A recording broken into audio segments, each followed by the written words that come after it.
over Qatar tonight. Southwest, coming from the direction of Udeid.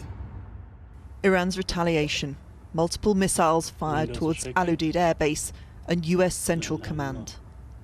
These the first retaliatory strikes, with bases across the region put on high alert. The Iranians say this is Operation Annunciation of Victory.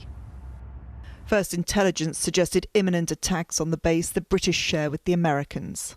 Following a US security alert for their nationals in Qatar, out of an abundance of caution, we now recommend that British nationals in Qatar shelter in place until further notice. Our Commander-in-Chief, Donald J. Trump. It's just over a month now since Donald Trump visited Udeid Air Base in Qatar as part of his tour of the Middle East, promising commerce over chaos. The events of the weekend have certainly changed that.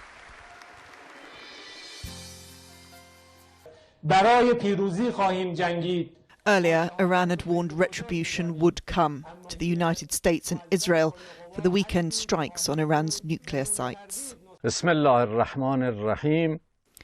Whatever the scale, the very act of this crime and desecration will not go unanswered, the head of Iran's armed forces warned. During the course of the day, Tehran's skyline told of a war being waged on many targets. The nuclear strikes of the weekend bringing no pause in Israel's bombardment. In one day, 100 airstrikes were reportedly carried out by 50 fighter jets. The targets said to be the infrastructure of the Iranian government, with, according to Israel, 100 of the Revolutionary Guard Corps killed in one hit. Also in Tehran, a symbolic strike on Evin prison, where thousands of opponents and foreign detainees are held. No prisoners escaped, but Israel's message to strike at bastions of regime control was clear. Iran's missiles continue to fall across Israel, hitting power plants and homes.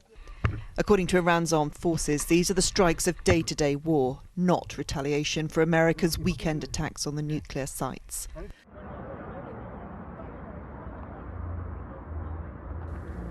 It seems that retaliation is now underway.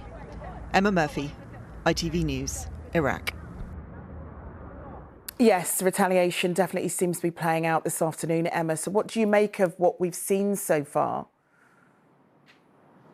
Well, I think it's too early to directly assess what this means for the region, but there's certainly going to be an awful lot of pressure on the American establishment, the administration in Washington as to what they choose to do about this. This was an attempt to directly hit a US base in the region. Donald Trump, when he first announced that he had conducted those strikes over the weekend, said that he warned Iran against any retaliation. So too did the US Secretary of State Marco Rubio. He said that it would be a terrible mistake for the Iranians to respond. Of course, now there will have to be a decision by the Americans whether they allow this to pass to try and avoid escalation, or if they decide that this is something they just cannot take on the chin, such a direct attack on a US base. In terms of the Iranians, well, they say that they fired as many missiles as the Americans did. You could read that potentially as a signal that that is their work done in their own minds, but where this goes from here is not going to be down to them. In terms of what's been going on here over the course of the afternoon, there have been air raid sirens at US bases across the region, including those at the base just behind me here in Iraq. I think the hope for many people will be that the US will absorb this hit, that they will think that this will be almost honour served for Iran, that they had to offer some kind of a response, but it will be a very, very big call for the Americans to decide that they are not going to respond to this, because it was very much a hit directed at American assets here. OK, thanks very much, Emma. Well, on that note, let's get some reaction from the United States. Our correspondent, Dan Rivers, is in Washington.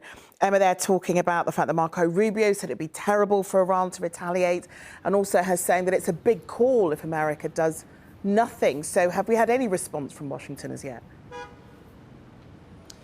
We haven't, and that's because they are currently in the Oval Office with the National Security Council convened Marco Rubio is there along with Donald Trump. The Defence Secretary Pete Hegseth and the Chairman of the Joint Chiefs of Staff Dan Kane have been in the Situation Room earlier this morning here in Washington monitoring events, and they will be calibrating now their response as we speak. I think it's interesting and possibly significant that the number of missiles fired by Iran was limited to the number of bombs they claim were dropped on their nuclear facilities. Also, there is reporting that there was a degree of coordination between Iran and Qatar over these strikes, which were aimed, after all, at a US base that had already been evacuated. So it may be that this is Iran's symbolic response to this, a response that it felt it had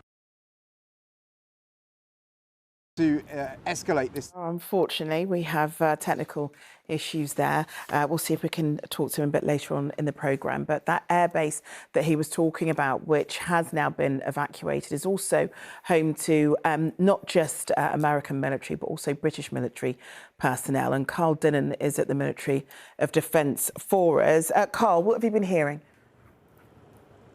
Well, the MOD are still trying to work out exactly what the picture is on the ground at Al Udeid. As you say, there are RAF personnel, British military personnel who are based there. It's home to the 83rd Expeditionary Air Group, which is a headquarters unit. There aren't usually RAF aircraft there. This is a headquarters unit that coordinates any activities the RAF is carrying out across the region. It's been there for some time.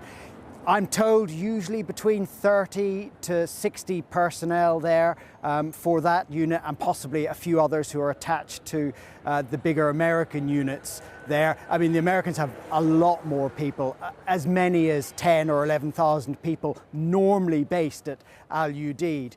But as Dan was just saying, there are reports that these attacks were flagged in advance. They may have been known about. Certainly the Foreign Secretary, you heard him in Emma's report, was advising British nationals in Qatar to take cover, basically, to shelter in place, he said. And if they knew that, well, certainly they knew that at Al Udeid Air Base, and as well as whatever sort of air defences they had to protect the airbase, which will have obviously been on high alert, they will also have had ways of taking cover within that base. But as I say, the MOD still say they are trying to find out what the situation on the ground is as regards British personnel at Al Udeid. OK, thanks very much, Carl.